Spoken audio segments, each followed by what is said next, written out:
Hello everyone, and this is Edmond Medaros channel in another Windows tutorial na pag-uusapan natin at ituturo ko on how to enable or disable show this tab in Windows 11 or Windows 10.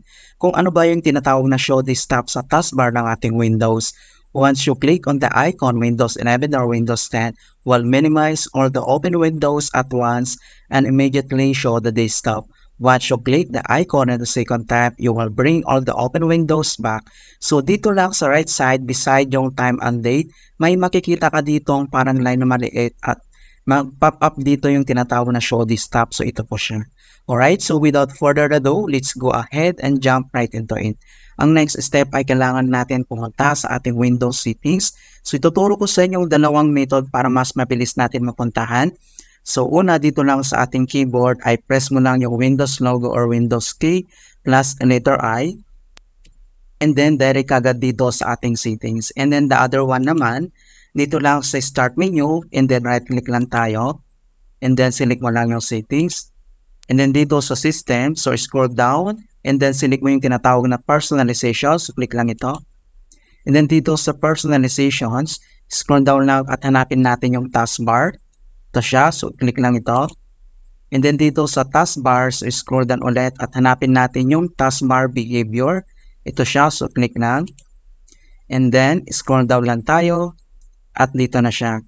So dito na kung paano natin i-enable or i-disable ang show desktop. So dito lang yung pangalawa, makikita mo dito yung select the far corner of the desktop to show the desktop. Alright, so pag chinek mo tong box na to, and then naka-enable na po siya. So para makita natin na talagang naka-enable na siya, so dito lang sa right side mga kaibigan, dito sa my time and date, select mo lang dito sa gilid at may magpop-up dito na show desktop na parang line na maliit. So pag click mo yan, automatic na ma-minimize agad. Yan. So pag click mo yan, babalik ka agad and then ganyan siya. Ayan. So example natin, so nakapag-open tayo ng mga folders tab, so yan.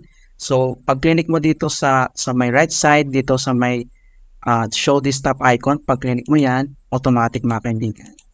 Okay, kung gusto mo naman ito i-disable, so napakadali lang naman. So, una, punta lang tayo dito sa settings. So, click mo lang yan. And then, select mo yung settings. So, same procedure, punta ka sa personalizations. And then, select mo yung taskbar. And then, next, select mo yung taskbar behaviors. And then scroll down and then uncheck mo lang ito. Select the far corner of the taskbar to show the desktop. So uncheck mo lang siya. At pag click mo dito sa may baba dito sa may right side ay nawala na po siya mga kaibigan. Naka-disable na po siya. Okay, so pag click mo yan, andito na siya. Ulit show desktop and then pag uncheck, wala na siya. Alright, so ganun lang po kasimple mga kaibigan kung paano natin gawin ang napakagandang technique dito sa Windows 11. And hope na nasundan nyo at nakapagbigay ulit ako ng magandang idea at guide.